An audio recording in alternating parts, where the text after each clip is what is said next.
Alexander Montclair contemplait la vue spectaculaire de Manhattan depuis le 90e étage de sa tour, ses mains fermes, agrippées au verre froid de la baie vitrée.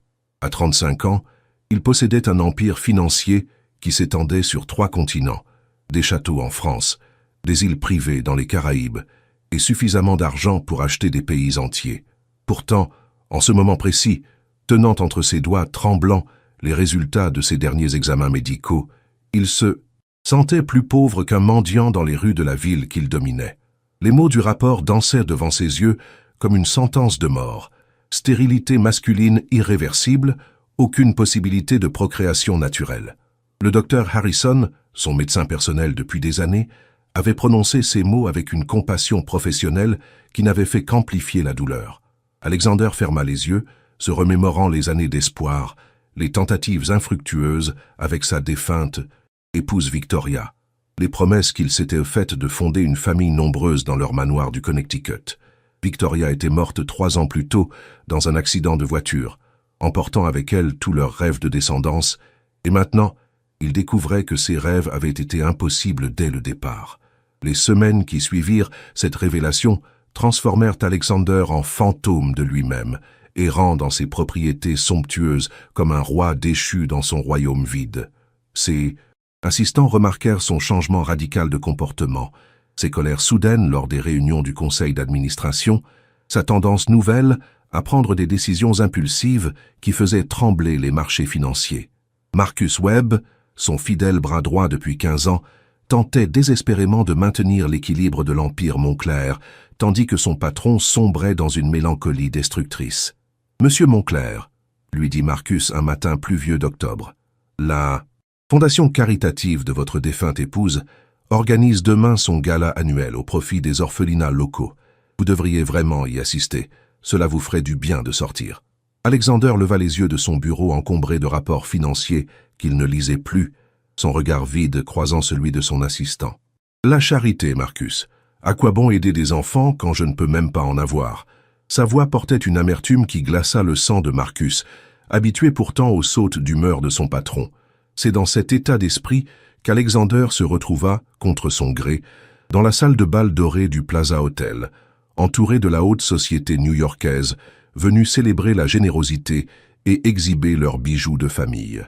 Il portait un smoking sur mesure qui coûtait plus que le salaire annuel de la plupart des invités, mais son allure était celle d'un homme brisé, tentant de maintenir les apparences.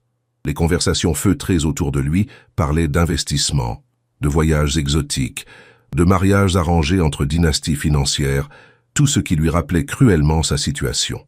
Il venait de commander son 3e whisky de la soirée quand une serveuse maladroite percuta son coude, renversant le plateau qu'elle portait et éclaboussant sa chemise immaculée de champagne. « Oh mon Dieu, je suis désolé !» s'exclama une voix douce teintée d'un accent qui ne correspondait pas à l'élégance factice de l'événement. « Si vous appréciez cette histoire jusqu'à présent, n'hésitez pas à laisser un j'aime pour m'encourager à continuer. Que pensez-vous de ce début? Alexander vous intrigue-t-il déjà ?» Alexander leva les yeux, prêt à déverser sa colère sur l'employée incompétente, mais les mots moururent sur ses lèvres quand il croisa le regard de la jeune femme. Elle ne pouvait pas avoir plus de 25 ans, avec des cheveux châtains tirés en un chignon simple qui laissait échapper quelques mèches rebelles, encadrant un visage aux traits délicats, mais empreint d'une détermination farouche.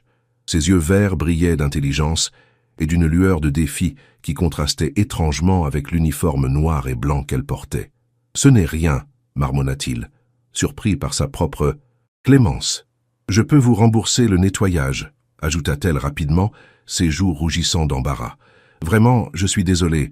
C'est ma première soirée ici, et je ne suis pas habituée à... » Elle s'interrompit, semblant réaliser qu'elle en disait trop. Alexander l'observait avec une fascination grandissante, troublé par cette apparition de sincérité dans un monde d'artifice. « Comment vous appelez-vous » demanda-t-il, ignorant les regards curieux des autres invités qui commençaient à remarquer cette interaction inhabituelle entre le milliardaire et une simple serveuse. « Emma » répondit-elle simplement avant d'ajouter avec une pointe d'ironie, « Emma Rodriguez, pas de particules, pas de titre, juste Emma. » Alexander ne put réprimer un léger sourire, le premier depuis des semaines. « Eh bien, juste Emma, que diriez-vous de m'accompagner sur la terrasse? J'ai besoin d'air frais. Elle hésita, regardant nerveusement vers la cuisine où son superviseur la cherchait probablement. Je ne peux pas, je travaille, protesta-t-elle. Plus maintenant, déclara Alexander en sortant son téléphone pour appeler Marcus. En quelques mots échangés, Emma se retrouva libérée de ses obligations pour la soirée, avec une compensation qui représentait 3 mois de salaire. « Pourquoi faites-vous cela ?» demanda-t-elle méfiante, tandis qu'il sortait sur la terrasse dominant Central Park, illuminée par les lumières de la ville. « Parce que vous êtes la première personne honnête que je rencontre depuis longtemps, avoua-t-il en s'accoudant à la balustrade. Et parce que j'ai besoin de compagnie qui ne soit pas intéressée par mon compte en banque. » Emma le rejoignit à la balustrade, gardant une distance respectueuse, mais sans servilité. « Vous êtes donc vraiment ce fameux Alexander Moncler dont parlent tous les journaux ?» Alexander acquiesça, surpris de ne déceler aucune trace d'avidité ou d'excitation dans sa voix. « Et vous, Emma Rodriguez, que faites-vous quand vous ne renversez pas de champagne sur des milliardaires mélancoliques ?» Elle rit, un son cristallin qui réchauffa quelque chose de gelé en lui. « J'étudie la médecine à Columbia. Je paie mes études en travaillant le soir. Je veux devenir pédiatre. » Cette révélation frappa Alexander comme un coup de poing. « Pédiatre? Pourquoi ?» Emma tourna son regard vers les lumières de la ville, ses traits se durcissant légèrement. « Parce que j'ai grandi dans le système d'adoption, et j'ai vu trop d'enfants souffrir par manque de soins adéquats. Je veux changer cela. » Alexander sentit son cœur se serrer. Cette jeune femme parlait de dédier sa vie aux enfants alors que lui venait d'apprendre qu'il ne pourrait jamais en avoir. Ils passèrent les 2 heures suivantes à parler et Alexander découvrit une intelligence vive derrière la beauté naturelle d'Emma. Elle lui raconta son enfance difficile, passée de famille d'accueil en famille d'accueil, sa détermination à s'en sortir par les études, ses rêves de créer une clinique gratuite pour les enfants défavorisés. En retour, Alexander se surprit à partager des aspects de sa vie qu'il n'avait jamais évoqués avec personne. Sa solitude dorée, la pression constante de maintenir un empire, la mort de Victoria qu'il avait laissée vide et sans but. Quand Emma dut partir, elle avait cours de chirurgie pédiatrique à 8 heures le lendemain matin, Alexander se retrouva seul sur la terrasse, mais pour la première fois depuis des mois, il ne se sentait pas complètement perdu. Il avait noté son numéro de téléphone sur un petit papier qu'elle avait déchiré de son carnet de notes médicales, un geste si simple et authentique qu'il contrastait douloureusement avec les cartes de visite dorées qu'on lui tendait habituellement. Les jours suivants, Alexander se surprit à penser constamment à Emma. Il résista d'abord à l'envie de l'appeler, se disant qu'un homme de son statut n'avait rien à faire avec une étudiante en médecine sans le sou. Mais sa résolution s'effrita quand Marcus lui fit remarquer qu'il semblait moins sombre depuis le gala. « Monsieur, si je puis me permettre, vous devriez rappeler cette jeune femme. Cela fait des années que je ne vous ai pas vu sourire comme l'autre soir. » Alexander finit par céder, l'appelant un jeudi soir sous prétexte de vouloir faire un don à la faculté de médecine. Emma ne fut pas dupe de ce stratagème transparent. « Si vous voulez m'inviter à dîner, monsieur Moncler, vous pouvez le dire directement. Je ne mords pas. » Sa franchise le désarma une fois de plus. Ils se retrouvèrent dans un petit restaurant italien de Little Italy, loin du luxe ostentatoire des établissements où Alexander avait l'habitude de dîner. Emma insista pour payer sa part, un geste qui l'amusa et l'émut à la fois. Au fil des semaines, leurs rencontres se multiplièrent. Alexander découvrait New York à travers les yeux d'Emma. Les petits cafés de quartier où elle étudiait, les parcs où elle courait le matin avant les cours, les marchés aux puces où elle dénichait des livres de médecine d'occasion. Pour la première fois de sa vie, il expérimentait la simplicité des plaisirs quotidiens. Emma, de son côté, résistait à la fascination qu'exerçait sur elle ce homme complexe et tourmenté. Elle avait vécu suffisamment de déceptions pour se méfier des hommes riches qui s'amusaient avec des femmes de conditions modestes avant de retourner à leur monde doré.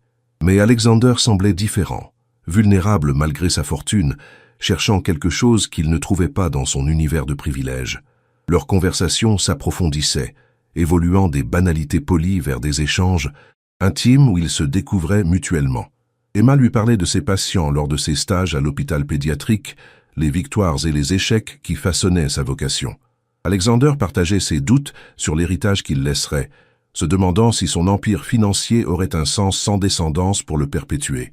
C'est un soir de novembre, alors qu'il marchait le long de l'Hudson River sous un ciel étoilé, qu'Alexander franchit le pas qui changerait leurs vies à jamais. « Emma !» commença-t-il, s'arrêtant brusquement au milieu de leur promenade. « Il y a quelque chose que je dois vous dire. » Le sérieux de son ton alarma la jeune femme. Depuis la mort de ma femme, je me suis fermé au monde, persuadé que ma vie n'avait plus de sens. Mais vous avez réveillé quelque chose en moi que je croyais mort. Emma sentit son cœur s'accélérer, pressentant ce qui allait suivre. Je sais que nous venons de mondes différents, que vous avez vos rêves et moi mes obligations, mais je ne peux plus imaginer ma vie sans vous. Il sortit de sa poche un petit écrin de velours noir, mais Emma recula instinctivement. Alexander, non, vous ne comprenez pas. Si, je comprends que c'est fou, que nous nous connaissons depuis seulement 2 mois, mais Emma, je vous aime. Les mots résonnèrent dans l'air froid du soir, comme une promesse et une supplication à la fois. Emma ferma les yeux, luttant contre les émotions contradictoires qui l'assaillaient. Elle aimait cet homme, de cela elle était certaine, mais elle connaissait aussi les règles impitoyables du monde dans lequel il évoluait. Que dira votre entourage? Vos associés? Une serveuse sans le sou qui épouse le richissime Alexander Montclair? Je me fiche de ce qu'ils disent, répliqua-t-il avec une véhémence qui la surprit.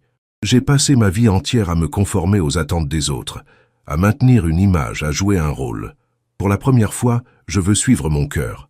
Emma ouvrit l'écrin d'un geste tremblant, découvrant un solitaire d'une simplicité éblouissante, parfaitement taillé mais sans ostentation.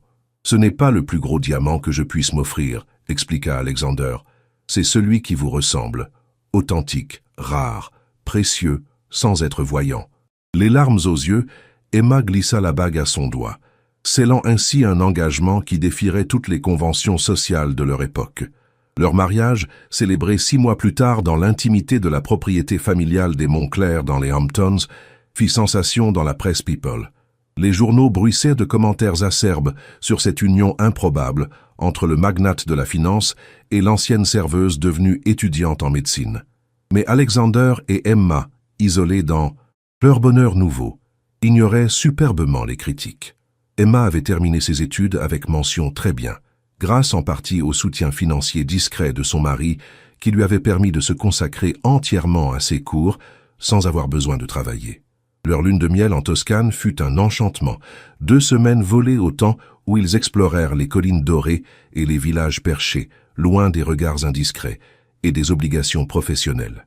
Alexander découvrait avec émerveillement la joie simple de partager chaque instant avec la femme qu'il aimait, tandis qu'Emma s'habituait progressivement à un luxe qu'elle n'avait jamais imaginé, mais qu'elle acceptait avec la grâce naturelle qui la caractérisait.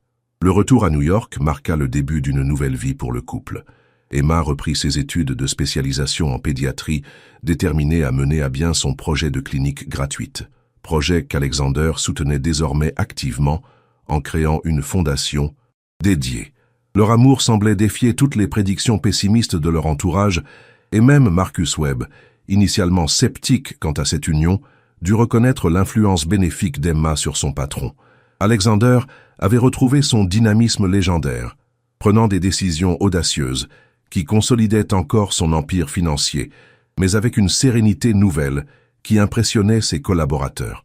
Le soir, dans leur penthouse rénovée selon les goûts plus sobres d'Emma, ils planifiaient l'avenir avec l'enthousiasme de 2 êtres qui avaient trouvé leur âme sœur. Emma parlait de sa future clinique, des enfants qu'elle soignerait, des familles qu'elle aiderait. Alexander l'écoutait avec une tendresse mêlée de mélancolie, car il portait toujours en lui le secret de sa stérilité, n'osant briser le bonheur de sa femme par cette révélation dévastatrice. C'est au bout de 8 mois de mariage qu'Emma aborda pour la première fois la question qui hantait Alexander. « Chérie, dit-elle un dimanche matin, blottie contre lui dans leur lit king size face aux baies vitrées qui donnaient sur Central Park. J'ai fini ma spécialisation le mois prochain, la clinique ouvrira dans 6 mois. Ne penses-tu pas qu'il serait temps de fonder notre famille ?» Alexander sentit son sang se glacer, mais il réussit à garder une expression neutre. « Nous avons le temps, ma chérie. Tu vas être très occupée avec la clinique au début. » Emma se redressa, le scrutant avec l'intuition féminine qui ne la trompait jamais. « Alexander, y a-t-il quelque chose que tu ne me dis pas ?» Le moment qu'il redoutait depuis leur première rencontre était arrivé. Il ne pouvait plus esquiver, ne pouvait plus reporter l'inévitable conversation qui risquait de détruire leur bonheur. « Emma, commença-t-il, mais sa voix se brisa. Comment avouer à la femme qu'il aimait plus que sa propre vie, qu'il ne pourrait jamais lui donner les enfants dont elle rêvait? La révélation de sa stérilité tomba comme un couperet dans l'atmosphère feutrée de leur chambre. Alexander expliqua tout.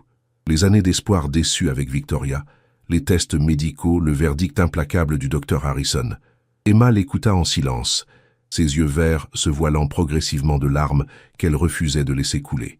Quand il eut terminé, un silence pesant s'installa entre eux, chargé de tous les rêves brisés et des reproches non formulés. « Pourquoi ne m'as-tu rien dit ?» demanda-t-elle finalement, sa voix à peine audible. « J'avais peur de te perdre, » avoua Alexander. « J'ai été égoïste, je sais, mais je t'aimais trop pour risquer de te voir partir. » Emma se leva lentement, s'enveloppant dans un peignoir de soie avant de se diriger vers la fenêtre. « Tu m'as épousé en me cachant quelque chose d'aussi fondamental? Tu as pris cette décision pour moi ?» La douleur dans sa voix était palpable, et Alexander sentit son monde s'écrouler. « Il y a des alternatives, » tenta-t-il désespérément. « L'adoption, la fécondation in vitro avec donneur. »« Ce n'est pas la question, Alexander !» explosia Emma, se retournant vers lui avec une colère qu'il ne lui avait jamais vue. « La question est que tu m'as menti, que tu as construit notre mariage sur un mensonge. » Les semaines qui suivirent cette révélation furent les plus sombres de leur mariage. Emma s'immergeait dans son travail à la clinique avec une intensité qui inquiétait ses collègues, restant parfois jusqu'à tard dans la nuit pour éviter de rentrer au penthouse. Alexander tentait désespérément de réparer les dégâts, multipliant les gestes d'attention et les excuses. Mais Emma gardait une distance qui lui brisait le cœur. Ils dormaient dans des chambres séparées, leurs conversations se limitaient aux nécessités quotidiennes, et le bonheur qu'ils avaient construit semblait s'effriter jour après jour. Marcus Webb observait son patron sombrer de nouveau dans la mélancolie, perdre du poids, négliger ses affaires. « Monsieur, » lui dit-il un jour, « pourquoi ne pas prendre des vacances? Emmenez madame quelque part où vous pourriez... »« Elle ne veut plus me parler, Marcus, » l'interrompit Alexander, « et je ne peux pas la blâmer. J'ai tout gâché. » La culpabilité le rongeait, amplifiée par la conscience qu'il avait privé Emma du choix éclairé qu'elle méritait avant leur mariage. C'est dans ce contexte tendu qu'un événement inattendu vint bouleverser leur vie déjà chahutée. Emma travaillait tard à la clinique un soir de février, examinant les dossiers de ses petits patients, quand elle fut prise d'un malaise soudain. La fatigue accumulée des dernières semaines, le stress émotionnel et le fait qu'elle négligeait de se nourrir correctement eurent raison de sa résistance. Dr Sarah Chen, sa collègue et amie, la trouva évanouie dans son bureau et insista pour qu'elle consulte immédiatement. « Emma, tu es médecin, tu sais très bien qu'on ne plaisante pas avec ce genre de symptômes, » la sermonna Sarah en l'accompagnant aux urgences de l'hôpital. Les examens révélèrent ce qu'Emma refusait d'envisager depuis plusieurs semaines. Elle était enceinte de 8 semaines. La nouvelle la frappa comme la foudre, la laissant abasourdie sur le lit d'examen, tandis que Dr Chen affichait un sourire radieux. « Félicitations, maman, ton mari va être fou de joie. » Mais Emma ne parvenait pas à partager cet enthousiasme, l'esprit embrouillé par les implications de cette découverte impossible. Comment était-ce possible? Alexander lui avait montré ses analyses médicales. Elle les avait étudiées avec l'œil expert du médecin qu'elle était devenue. Le diagnostic de stérilité irréversible était formel, confirmé par plusieurs spécialistes. Pourtant, elle portait indéniablement son enfant. Elle n'avait eu aucune relation avec un autre homme depuis leur rencontre. La science médicale qu'elle maîtrisait parfaitement ne lui offrait aucune explication rationnelle à cette situation. Elle rentra au penthouse dans un état second, tournant et retournant cette impossibilité dans son esprit. Quand Alexander l'entendit entrer, il sortit de son bureau où il passait désormais ses soirées depuis leur séparation de fait. « Emma, vous êtes rentrée tôt ?» Il s'interrompit en voyant son visage livide. « Que se passe-t-il? Vous êtes malade ?» L'inquiétude genuine dans sa voix faillit faire craquer la carapace qu'elle s'était construite. « Il faut que je vous parle », dit-elle en utilisant le vouvoiement qu'elle avait repris depuis leur dispute. « Asseyez-vous, s'il vous plaît. » Alexander s'assit dans le fauteuil en face d'elle, le cœur battant d'appréhension. Allait-elle enfin prononcer les mots qu'il redoutait, demander le divorce? « Je suis enceinte », déclara Emma sans préambule, observant attentivement sa réaction. Alexander resta figé quelques secondes, puis une expression de confusion absolue envahit son visage. « Mais comment? Le médecin a dit... »« Je sais ce qu'a dit le médecin, » l'interrompit Emma. « J'ai vu vos analyses. Elles sont formelles. Pourtant, je suis enceinte de 8 semaines, et vous êtes le seul homme avec qui j'ai eu des relations. Un silence stupéfait s'installa entre eux, chacun tentant de comprendre cette impossibilité médicale. Alexander se leva brusquement, se dirigeant vers son bar pour se servir un whisky d'une main tremblante. « Vous pensez que j'ai une liaison ?» dit-il d'une voix blanche. « Non, » répondit Emma fermement. « Je vous connais suffisamment pour savoir que vous n'êtes pas ce genre d'homme. Et puis j'ai fait un test de paternité prénatale discret. L'enfant est bien de vous. » Cette révélation acheva de bouleverser Alexander, qui vida son verre d'un trait avant de faire face à sa femme. « Comment est-ce possible ?» murmura-t-il, s'agenouillant devant elle. « Emma, si c'est vrai, si vous portez vraiment notre enfant... »« C'est vrai, » confirma-t-elle en sortant l'échographie de son sac. « Regardez. » Alexander prit le cliché d'une main tremblante, contemplant avec émerveillement la petite forme qui se dessinait sur l'image granuleuse. « Notre bébé, » chuchota-t-il, les larmes aux yeux. « Emma, je ne comprends pas non plus, » avoua-t-elle, sa colère s'atténuant face à l'émotion genuine de son mari. Selon la science, c'est impossible. Pourtant, c'est là. Alexander posa délicatement sa main sur le ventre encore plat d'Emma, comme s'il voulait s'assurer de la réalité de cette nouvelle extraordinaire. « J'ai pris rendez-vous avec Dr. Harrison pour demain, » annonça Emma. « Il faut qu'il revoie son diagnostic, qu'il comprenne ce qui s'est passé. » Alexander acquiesça, incapable de parler tant l'émotion l'étreignait. Après des mois de désespoir, cette nouvelle inespérée lui redonnait foi en l'avenir, mais il n'osait pas encore y croire complètement. Le lendemain, dans le bureau feutré du Dr. Harrison, l'incompréhension atteignit son comble. Le médecin examina attentivement les nouvelles analyses d'Alexander, ainsi que les résultats de grossesse d'Emma, confrontant ses anciennes conclusions à cette réalité déconcertante. « Monsieur Moncler, » dit-il finalement en retirant ses lunettes d'un geste perplexe, « je dois vous avouer que je n'ai jamais été confronté à une situation similaire. Vos analyses de l'année dernière sont formelles. Stérilité totale, aucune possibilité de procréation naturelle. Pourtant, les tests de paternité ne mentent pas. Vous êtes bien le père biologique de cet enfant. » Il marqua une pause, feuilletant frénétiquement ses manuels. Médicaux. Il existe des cas exceptionnels, rarissimes, où la médecine ne peut expliquer certains phénomènes. Des guérisons spontanées de maladies incurables, des récupérations impossibles. Votre cas semble relever de cette catégorie de miracles médicaux. Alexander et Emma échangèrent un regard chargé d'émotions contradictoires. « Alors le bébé va bien ?» demanda Emma anxieusement. « Parfaitement bien », rassura le médecin. « Vous avez une grossesse tout à fait normale, Madame Moncler. » Nouvelle de cette grossesse miraculeuse eut un effet transformateur sur leur couple.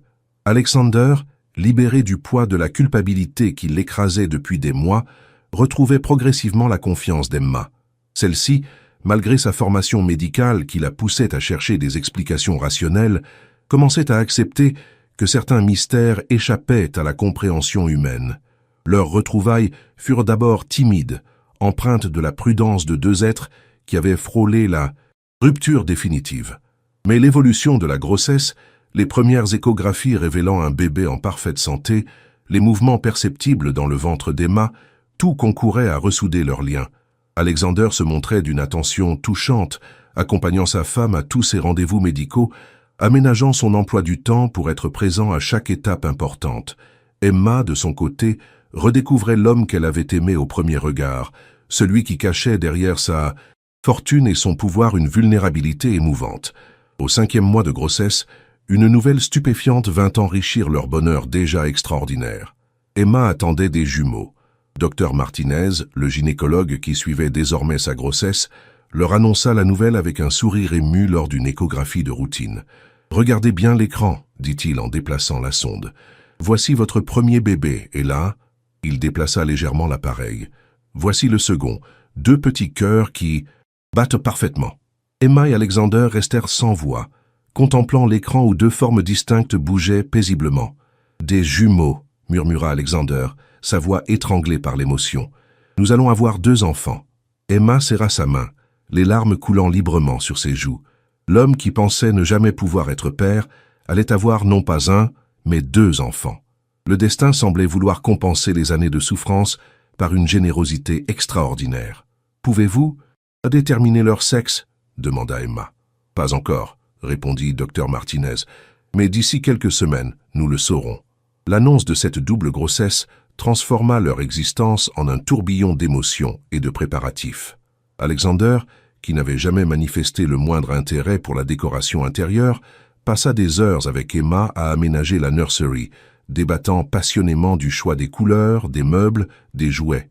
Ils décidèrent de transformer l'ancienne bibliothèque du Mou Penthouse en chambre d'enfants, créant un univers doux et chaleureux aux antipodes du luxe froid qui caractérisait habituellement les demeures des Montclair. Emma insista pour peindre elle-même une fresque sur l'un des murs, représentant un jardin enchanté peuplé d'animaux souriants. Alexander l'aidait maladroitement, barbouillant plus qu'il ne peignait, mais leur complicité retrouvée valait tous les chefs-d'œuvre. Marcus Webb, témoin de cette transformation, ne reconnaissait plus son patron. « Monsieur, lui dit-il un jour en le trouvant en train d'assembler un berceau, je ne vous ai jamais vu aussi heureux. Parce que je ne l'ai jamais été autant, Marcus, répondit Alexander en souriant. Ces enfants vont donner un sens à tout ce que j'ai construit. Les semaines passaient, et la grossesse d'Emma évoluait sans complications majeures, malgré la gémellité qui représentait toujours un risque accru. Alexander avait insisté pour qu'elle soit suivie par les meilleurs spécialistes du pays et une équipe médicale d'élite surveillait chaque détail de sa santé.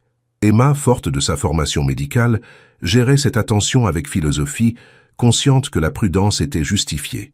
Au 7e mois, ils apprirent enfin le sexe de leurs enfants, une fille et un garçon. Cette révélation acheva de combler Alexander, qui voyait déjà dans ses jumeaux l'accomplissement de tous ses rêves familiaux. « Victoria, dit-il un soir, en caressant le ventre rond d'Emma, j'aimerais appeler notre fille Victoria en mémoire de ma première épouse. » Emma réfléchit un moment avant d'acquiescer. « Et notre fils ?»« Emmanuel, proposa-t-elle, comme l'homme qui m'a donné ma chance. » Alexander sourit, touché par cette référence à leur première rencontre. « Emmanuel et Victoria Montclair, murmura-t-il, nos enfants. » L'accouchement eut lieu par une froide matinée de mars, après une nuit de contractions qui mirent les nerfs d'Alexander à rude épreuve. Emma, forte de sa formation médicale, gérait la situation avec un calme qui impressionnait l'équipe soignante, mais Alexander faisait les 100 pas dans la salle d'attente comme un lion en cage. Marcus était présent, ainsi que Dr. Chen, qui avait tenu à assister son ami dans ce moment crucial. Quand enfin les cris des nouveau-nés retentirent dans la maternité privée, Alexander sentit ses jambes se dérober sous lui. L'infirmière vint le chercher avec un sourire radieux. « Monsieur Montclair, vos enfants sont là. » Il entra dans la chambre d'un pas hésitant, découvrant Emma rayonnante malgré la fatigue, tenant dans ses bras 2 petits êtres parfaits. Victoria avait les cheveux sombres de son père et promettait d'hériter de ses traits volontaires, tandis qu'Emmanuel affichait déjà la délicatesse de sa mère avec des yeux qui seraient sans doute verts comme les siens. « Vos enfants, papa, » dit Emma, en tendant Emmanuel à Alexander. Les mains tremblantes, il prit son fils submergé par une émotion si intense qu'il ne put retenir ses larmes. « Ils sont parfaits, » chuchota-t-il, « absolument parfaits. » Les premiers mois de paternité transformèrent Alexander en un homme nouveau. Lui qui dirigeait un empire financier avec une poigne de fer se révélait d'une tendresse infinie avec ses enfants, passant des heures à les bercer, à leur chanter des berceuses maladroites, à les regarder dormir avec un émerveillement constant. Emma, sans épuiser mais heureuse, observait avec amusement ce père poule inattendu, qui n'hésitait pas à écourter des réunions importantes pour assister au bain de ses jumeaux. La nursery était devenue le centre névralgique du penthouse, et même Marcus avait pris l'habitude de faire ses rapports dans cette pièce colorée, où Alexander passait le plus clair de son temps libre. « Monsieur, » lui dit un jour son assistant en souriant, « vos actionnaires vont finir par croire que vous dirigez l'entreprise depuis une crèche. » « Et ils auraient de raison, » répondit Alexander en berçant Victoria qui venait de s'endormir. « Mes priorités ont changé, Marcus. Ma famille passe avant tout maintenant. » Cette nouvelle hiérarchie des valeurs ne tarda pas à se manifester concrètement dans les décisions d'Alexander. Il délégua davantage de responsabilités à ses collaborateurs de confiance, réduisit ses voyages d'affaires au strict minimum et refusa systématiquement tous les événements sociaux qui l'éloigneraient de sa famille le soir ou le week-end. Emma, qui avait repris son travail à la clinique à temps partiel après son congé maternité, appréciait cette présence constante de son mari auprès de leurs enfants. Ils avaient embauché une nounou pour l'aider, mais Alexander tenait à s'occuper personnellement de Victoria et Emmanuel autant que possible. « Tu réalises, » dit Emma un soir en regardant Alexander donner le biberon à leur fils, « que tes rivaux en affaires doivent penser que tu perds la tête ? Qu'ils pensent ce qu'ils veulent, » répondit-il en souriant. J'ai découvert quelque chose de plus précieux que tous mes investissements, le bonheur d'être père. Les mois suivants s'écoulèrent dans une félicité domestique que rien ne semblait pouvoir troubler. Victoria et Emmanuel grandissaient à vue d'œil. Chaque nouveau sourire, chaque gazouillis constituant un événement majeur dans la vie du couple.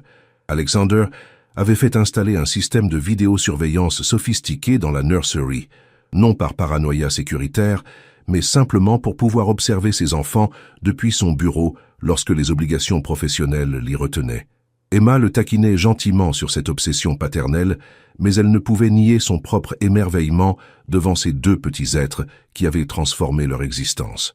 La clinique pédiatrique qu'elle dirigeait désormais à temps partiel prospérait grâce au soutien financier discret d'Alexander, et elle trouvait une satisfaction particulière à soigner les enfants défavorisés, tout en rentrant chaque soir retrouver ses propres enfants. « Tu sais » dit-elle un soir à Alexander alors qu'il regardait Victoria et Emmanuel dormir côte à côte dans leur berceau. « Parfois, j'ai l'impression de vivre un rêve trop beau pour être vrai. » Alexander passa son bras autour de ses épaules, partageant cette sensation d'un bonheur presque irréel. Cependant, leur bulle de félicité fut brutalement crevée un matin de septembre, lorsqu'Alexander reçut un appel qui allait bouleverser leur tranquillité. Dr. Harrison, son médecin personnel, demandait à le voir de toute urgence pour des résultats d'analyse préoccupants. Le cœur d'Alexander se serra immédiatement. Depuis la naissance miraculeuse des jumeaux, il avait accepté de se soumettre régulièrement à des examens médicaux approfondis pour tenter de comprendre le mystère de sa paternité retrouvée. « Que voulez-vous dire par préoccupant » demanda-t-il, la bouche soudain sèche. « Je préfère vous expliquer en personne, monsieur Moncler. Pouvez-vous venir cet après-midi » Le ton grave du médecin n'augurait rien de bon. Alexander raccrocha avec une angoisse croissante, se demandant quelle nouvelle catastrophe allait s'abattre sur sa famille tout juste reconstituée. Il ne dit rien à Emma, ne voulant pas l'inquiéter. Inutilement. Mais elle remarqua son changement d'humeur avec l'intuition qui la caractérisait. « Chérie, que se passe-t-il? Tu es tout pâle. »« Rien d'important, » mentit-il. « Juste une réunion difficile en perspective. » Emma le scruta un moment, mais n'insista pas, respectant son besoin d'espace quand les affaires le préoccupaient. Le bureau du Dr. Harrison n'avait pas changé depuis leur dernière visite, mais l'atmosphère semblait chargée d'une tension palpable. Le médecin, habituellement jovial et détendu, affichait une mine sombre qui confirma les pires craintes d'Alexander. « Docteur, » attaqua-t-il sans préambule, « dites-moi directement de quoi il s'agit. Est-ce que je vais mourir ?»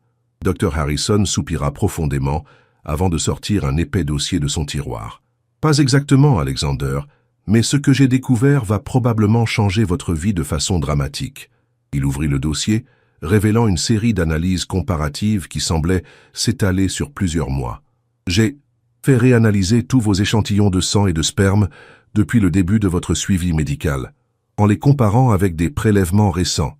Les résultats sont troublants. » Alexander se pencha vers le bureau, tentant de déchiffrer les colonnes de chiffres et les graphiques complexes. « Expliquez-moi en termes simples, » demanda-t-il avec impatience. « Vos analyses actuelles confirment ce que nous savions déjà. Vous êtes biologiquement le père de Victoria et Emmanuel. Cependant, vos analyses antérieures, celles qui concluaient à votre stérilité, ne mentaient pas non plus. Elles correspondaient exactement à votre état biologique d'alors. » Alexander sentit un frisson glacé lui parcourir l'échine. « Que voulez-vous dire exactement ? » « Je veux dire que votre profil génétique a changé de façon inexplicable entre votre mariage avec Emma et la conception de vos enfants. C'est scientifiquement impossible, et pourtant, les preuves sont là. » Dr. Harrison fit pivoter son écran d'ordinateur vers Alexander, affichant des comparaisons détaillées de marqueurs génétiques. « Regardez ces séquences d'ADN. Celles de gauche correspondent à vos analyses d'il y a 2 ans, celles de droite à vos analyses actuelles. Il y a des différences significatives, notamment au niveau des gènes responsables de la fertilité masculine. » Alexander fixait l'écran sans vraiment comprendre, son esprit refusant d'accepter cette impossibilité scientifique. « Vous êtes en train de me dire que mon ADN a changé ? C'est exactement ce que je vous dis, même si cela défie toute logique médicale. Votre code génétique actuel est fonctionnellement différent de celui que vous aviez il y a 2 ans, comme si vous étiez devenu quelqu'un d'autre. » Le silence qui s'installa dans le bureau était chargé d'implications terrifiantes qu'aucun des deux hommes n'osait formuler. « Il y a autre chose », reprit Dr Harrison après une longue pause. « Vos analyses révèlent des anomalies dans d'autres domaines. Votre système immunitaire présente des caractéristiques inhabituelles. Votre métabolisme cellulaire fonctionne à un niveau d'efficacité extraordinaire et certains de vos marqueurs biologiques suggèrent une longévité potentielle bien supérieure à la normale. » Alexander se leva brusquement, arpentant le bureau comme un fauve en cage. « Docteur, vous me parlez comme si j'étais un mutant ou un extraterrestre. Il doit y avoir une explication rationnelle. » « C'est bien le problème, Alexander. Il n'y en a pas. J'ai consulté les plus grands généticiens du pays, j'ai fait vérifier mes résultats par 3 laboratoires indépendants. Tous arrivent à la même conclusion impossible. Votre patrimoine génétique a été modifié par un processus que la science actuelle ne peut expliquer. » Dr Harrison marqua une nouvelle pause avant d'ajouter « Et ce n'est pas tout. J'ai analysé discrètement des échantillons de sang de Victoria et Emmanuel lors de leur dernière visite de routine. Ils présentent les mêmes anomalies génétiques que vous. » Cette révélation finale acheva de bouleverser Alexander, qui dut s'asseoir pour éviter de s'effondrer. « Mes enfants, qu'est-ce que vous êtes en train de me dire? Je dis que Victoria et Emmanuel ne sont pas exactement des enfants normaux. Leurs capacités cognitives et physiques semblent se développer à un rythme anormalement rapide. À 6 mois, ils présentent déjà des aptitudes que l'on observe habituellement chez des enfants de 12 ou 15 mois. Alexander repensa aux observations qu'il avait faites récemment sans y prêter attention particulière. Victoria suivait les conversations du regard avec une acuité surprenante. Emmanuel réagissait aux stimuli avec une vivacité inhabituelle. Tous deux semblaient comprendre des mots simples, alors qu'ils ne devraient pas encore en être capables. « Docteur, que nous arrive-t-il? Ma famille et moi, sommes-nous malades? » « Je ne peux pas qualifier cela de maladie, Alexander. Vos modifications génétiques semblent être des améliorations plutôt que des déficiences. Vous êtes en meilleure santé que jamais, plus fort, plus résistant. Vos enfants montrent des signes de développement accéléré qui pourraient s'avérer être des avantages considérables. » Dr Harrison referma le dossier d'un geste lent. « Mais je ne peux pas vous garantir que ces changements soient stables ou sans conséquences à long terme. Nous entrons en territoire inconnu. » Alexander quitta le cabinet médical dans un état de confusion totale, l'esprit assailli par 1000 questions sans réponse. Devait-il informer Emma de ces découvertes terrifiantes? Comment réagirait-elle en apprenant que leur famille était biologiquement différente? Et surtout, quelle force mystérieuse avait opéré ces transformations impossibles? En rentrant au penthouse, il trouva Emma dans la nurserie, jouant avec Victoria et Emmanuel qui gazouillaient joyeusement dans leur transat. La scène était si parfaite, si normale, en meningscent apparence, qu'Alexander hésita à briser cette illusion de normalité par ses révélations inquiétantes. « Chérie », l'accueillit Emma avec son sourire lumineux, « regarde comme Victoria suit des yeux le mobile musical, et Emmanuel a presque réussi à se retourner tout seul. Ils grandissent si vite. » Cette remarque innocente frappa Alexander comme un coup de massue, confirmant les observations du docteur Harrison. « Oui », murmura-t-il, « ils grandissent très vite. » Emma remarqua immédiatement son trouble. « Alexander, que se passe-t-il? Tu as l'air bouleversé. » Alexander s'assit lourdement dans le fauteuil à bascule qu'ils avaient installé dans la nurserie, contemplant ses enfants avec un mélange d'amour et d'appréhension nouvelle. « Emma, il faut que je te parle de quelque chose d'important. De quelque chose qui concerne notre famille. » Le sérieux de son ton alarma immédiatement Emma, qui prit place sur la coudoir de son fauteuil. « Tu me fais peur, Alexander. Que s'est-il passé ?» Avec des précautions infinies, Alexander lui rapporta sa conversation avec Dr Harrison, observant son visage se décomposer progressivement au fur et à mesure des révélations. Quand il eut terminé, Emma resta silencieuse un long moment, son regard fixé sur leurs enfants qui continuaient à jouer, inconscients du drame qui se nouait autour d'eux. « Tu es en train de me dire, » articula-t-elle lentement, « que nous ne sommes plus humains? Je ne sais pas ce que nous sommes, » avoua Alexander, « mais nous ne sommes plus les mêmes qu'avant. » Emma se leva brusquement, se dirigeant vers la fenêtre pour cacher les larmes qui commençaient à couler sur ses joues. « Mes bébés, mes pauvres bébés, qu'est-ce qui leur arrive ?» La nouvelle ébranla les fondements de leur existence paisible. Emma, forte de sa formation médicale, exigea de voir toutes les analyses, de consulter elle-même les spécialistes, de comprendre par elle-même l'étendue de ces modifications inexpliquées. Les semaines suivantes furent un cauchemar de consultations secrètes, d'examens approfondis, de discussions avec des généticiens triés sur le volet et tenus au secret absolu. Chaque nouveau test confirmait l'impossible. Leur famille avait été transformée par un processus que la science humaine ne pouvait expliquer. Emma sombra dans une angoisse profonde, scrutant obsessionnellement chaque geste, chaque réaction de Victoria et Emmanuel, cherchant des signes de cette différence qui les marquait désormais. « Ils sont si éveillés », murmurait-elle un soir en regardant ses enfants dormir. « Trop éveillés pour leur âge. Qu'est-ce que nous leur avons transmis, Alexander ? » « Nous ne leur avons rien fait, » répondit-il en la prenant dans ses bras. « Quoi qu'il nous soit arrivé, nous l'avons subi ensemble. » Mais même cette certitude partagée ne suffisait pas à apaiser leurs craintes grandissantes. C'est dans ce contexte d'incertitude que Marcus Webb fit une découverte qui allait apporter un éclairage inattendu sur leur situation. Fidèle assistant d'Alexander depuis 15 ans, Marcus avait toujours géré avec une discrétion absolue les affaires les plus sensibles de son patron. Quand Alexander lui demanda de mener une enquête discrète sur d'éventuelles causes externes à leur transformation génétique, Marcus accepta cette mission étrange sans poser de questions. Ces investigations le menèrent d'abord vers l'analyse de tout ce qu'Alexander et Emma avaient pu ingérer, inhaler ou toucher dans les mois précédant la conception des jumeaux. Nourriture, médicaments, produits cosmétiques, tout fut passé au crible sans révéler d'éléments suspects.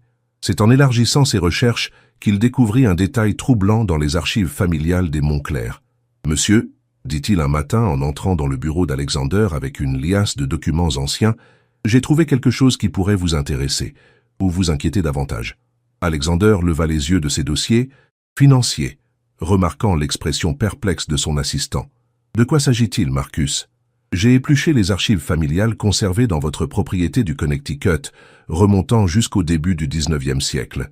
Il semblerait que vous ne soyez pas le premier Moncler à connaître des particularités biologiques. » Marcus étala sur le bureau une série de documents jaunis par l'âge, actes de naissance, rapports médicaux d'époque, témoignages familiaux.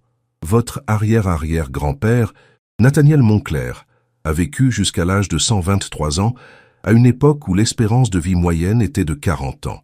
Ses enfants ont tous présenté des aptitudes intellectuelles exceptionnelles. Son petit-fils, votre arrière-grand-père Edmund, était réputé pour sa force physique surhumaine et sa résistance aux maladies.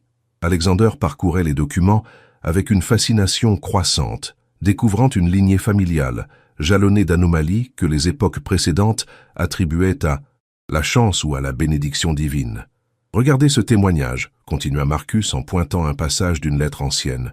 Edmund Moncler décrit comment il a survécu à une épidémie de choléra qui a décimé sa ville natale, comment sa femme stérile a miraculeusement conçu après leur mariage, comment leurs enfants apprenaient à lire avant l'âge de 3 ans. « Vous pensez que c'est héréditaire ?» demanda Alexander, le cœur battant. « Je pense que votre famille porte quelque chose de particulier depuis des générations, quelque chose qui ne se manifeste qu'occasionnellement, peut-être sous certaines conditions spécifiques. » Marcus sortit un dernier document, un journal intime rédigé par Edmund Moncler lui-même. « Écoutez ce passage, monsieur. Le sang des Moncler n'est pas comme celui des autres hommes. Nous portons en nous un héritage qui remonte à la nuit des temps, un don qui se réveille quand l'amour véritable touche notre cœur. Ma Catherine m'a transformé comme je l'ai transformé, et nos enfants seront les gardiens de ce mystère ancien. » Alexander sentit un frisson lui parcourir l'échine. Ces mots écrits plus d'un siècle auparavant semblèrent décrire exactement ce qui lui était arrivé avec Emma. « Marcus, continuez vos recherches. Remontez aussi loin que possible dans l'arbre généalogique. Je veux tout savoir sur mes ancêtres. »« Bien sûr, monsieur, mais il y a autre chose. » Marcus hésita avant de continuer. « J'ai découvert que plusieurs familles, puissantes à travers l'histoire, ont présenté des caractéristiques similaires. Les Rothschild, les Rockefeller, les Carnegie, toutes ces dynasties semblent porter des traits génétiques particuliers qui expliqueraient leur succès extraordinaire et leur longévité familiale. Cette révélation ouvrait des perspectives vertigineuses sur la nature véritable de l'élite mondiale. Alexander commençait à comprendre que sa transformation n'était peut-être pas un accident isolé, mais l'activation d'un Héritage ancestral dont il ignorait l'existence. Emma doit savoir, déclara-t-il. Elle a le droit de comprendre ce qui nous arrive. Quand il lui présenta les découvertes de Marcus, Emma réagit avec un mélange de soulagement et d'appréhension. Au moins, nous savons que nous ne sommes pas les premiers, dit-elle en feuilletant les documents anciens. Mais cela ne nous dit pas ce qui nous attend, ni comment protéger nos enfants. Effectivement, connaître l'origine héréditaire de leur transformation ne résolvait pas la question de l'avenir. Victoria et Emmanuel continuaient à grandir à un rythme accéléré, développant des capacités qui dépassaient largement celles des enfants de leur âge. À 9 mois, Victoria prononçait déjà des mots complets et Emmanuel montrait une coordination motrice exceptionnelle. Ils vont attirer l'attention, s'inquiétait Emma. Comment expliquer à leur pédiatre qu'ils marchent à 6 mois et parlent couramment à 1 an? La réponse vint d'Alexander, qui prit une décision radicale pour protéger sa famille. Nous allons nous retirer du monde temporairement. J'ai une propriété isolée en Suisse, dans les Alpes. Nous nous y installerons le temps de comprendre l'étendue de nos capacités et d'apprendre à les maîtriser. Emma approuva cette décision, consciente que la discrétion était leur meilleure protection. Ils préparèrent leur départ dans le plus grand secret. Alexander confiant la gestion de ses affaires à Marcus avec des instructions précises pour justifier son absence prolongée. « Je compte sur vous pour maintenir l'Empire, Marcus. Dites aux médias que je prends une année sabbatique pour raisons familiales. Comptez sur moi, monsieur. Mais vous reviendrez? Quand nous serons prêts, Marcus. Quand nous comprendrons qui nous sommes vraiment devenus. » Le chalet suisse que possédait Alexander depuis des années allait devenir leur refuge, le lieu où ils apprendraient à vivre avec leur nouvelle nature sans exposer leurs enfants aux regards indiscrets du monde extérieur. Le voyage vers la Suisse se déroula sans encombre, Victoria et Emmanuel supportant remarquablement bien les longues heures de vol dans le jet privé d'Alexander. Installée dans le luxueux chalet dominant la vallée de Zermatt, la famille Moncler commença une nouvelle existence, coupée de l'agitation du monde moderne. Alexander avait fait aménager une nursery high-tech ainsi qu'un laboratoire médical complet où Emma pourrait surveiller le développement de leurs enfants en toute discrétion. Les premiers mois dans les Alpes révélèrent l'étendue extraordinaire des transformations familiales. Victoria et Emmanuel atteignaient régulièrement des seuils de développement avec plusieurs mois d'avance, mais c'était leur intelligence émotionnelle qui impressionnait le plus leurs parents. À 1 an, ils semblaient comprendre intuitivement les émotions de leurs parents, Victoria consolant sa mère quand celle-ci était triste, Emmanuel cherchant à distraire son père quand celui-ci paraissait préoccupé. « Ils ressentent nos émotions », observa Emma un jour en voyant Victoria lui tendre spontanément son doudou pendant qu'elle pleurait en lisant une lettre de sa collègue Dr. Chen. Ce n'est pas normal pour des enfants de cet âge. Alexander aussi constatait des changements en lui-même. Sa force physique avait considérablement augmenté, sa résistance à la fatigue semblait illimitée, et son acuité mentale atteignait des niveaux qu'il n'avait jamais connus. Il pouvait résoudre des problèmes financiers complexes en quelques minutes, anticiper les mouvements de marché avec une précision troublante, et surtout, il ressentait une connexion empathique croissante avec Emma et leurs enfants. « Nous évoluons », dit-il un soir à Emma, tandis qu'ils observaient Victoria et Emmanuel jouer ensemble avec une coordination parfaite, comme s'ils communiquaient par télépathie. La question est, vers quoi? Emma partageait cette sensation d'évolution constante. Ses capacités médicales s'étaient affinées de façon spectaculaire, elle diagnostiquait instinctivement les problèmes de santé, et sa compréhension des mécanismes biologiques atteignait une profondeur qui l'émerveillait elle-même. Parfois, avoua-t-elle, j'ai l'impression que nous devenons quelque chose de supérieur, et cela me terrifie autant que cela me fascine. C'est au bout de 6 mois de cette existence alpestre que se produisit l'événement qui allait révéler la véritable nature de leur transformation. Victoria, âgée de 15 mois mais présentant le développement d'un enfant de 3 ans, tomba gravement malade d'une pneumonie foudroyante qui résistait à tous les traitements. Emma mobilisa toutes ses compétences médicales, contacta discrètement les meilleurs spécialistes par téléconsultation, mais l'état de leur fille se dégradait rapidement. Alexander, désespéré, passait ses nuits au chevet de Victoria, la tenant contre lui en murmurant des mots d'amour et d'encouragement. C'est lors d'une de ces veilles nocturnes qu'il remarqua quelque chose d'extraordinaire. Quand il posait ses mains sur le front brûlant de sa fille, sa température baissait légèrement. Au début, il attribua ce phénomène au hasard, mais quand Emma confirma ses observations, ils durent se rendre à l'évidence. Alexander semblait capable de transmettre une forme d'énergie curative à leur fille. « C'est impossible », murmura Emma en voyant les constantes vitales de Victoria s'améliorer après chaque session de contact avec son père. « Tu ne peux pas guérir par simple contact. Pourtant, c'est ce qui se passe, » répondit Alexander, aussi émerveillé qu'effrayé par cette découverte. En 48 heures, Victoria fut complètement rétablie, comme si la maladie n'avait jamais existé. Les analyses sanguines qu'Emma effectua discrètement révélèrent non seulement l'absence totale de l'infection, mais aussi un renforcement significatif du système immunitaire de leur fille. « Alexander, » dit Emma d'une voix tremblante, « je crois que nous venons de découvrir pourquoi tes ancêtres vivaient si longtemps et résistaient aux épidémies. Vous portez en vous une capacité de guérison qui peut être transmise. » Cette révélation bouleversa leur compréhension de leur situation. Ils n'étaient pas simplement des humains génétiquement modifiés, ils avaient développé des capacités qui relevaient du domaine du surnaturel. « Que sommes-nous devenus ?» se demanda Alexander à voix haute. « Et surtout, que vont devenir nos enfants ?»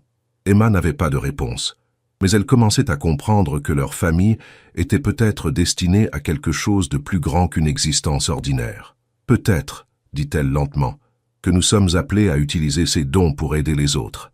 Ma clinique, ton empire financier, nous pourrions faire tant de bien avec ces capacités. » L'idée de mettre leur nouveau pouvoir au service de l'humanité germa progressivement dans leur esprit. Alexander réalisa qu'il pourrait utiliser ses capacités de guérison pour aider Emma dans sa clinique pédiatrique, soignant discrètement les enfants les plus gravement malades.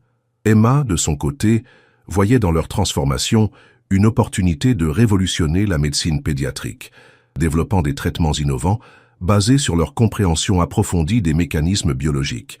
Mais avant de retourner dans le monde, ils devaient maîtriser leurs capacités et s'assurer que leurs enfants seraient protégés.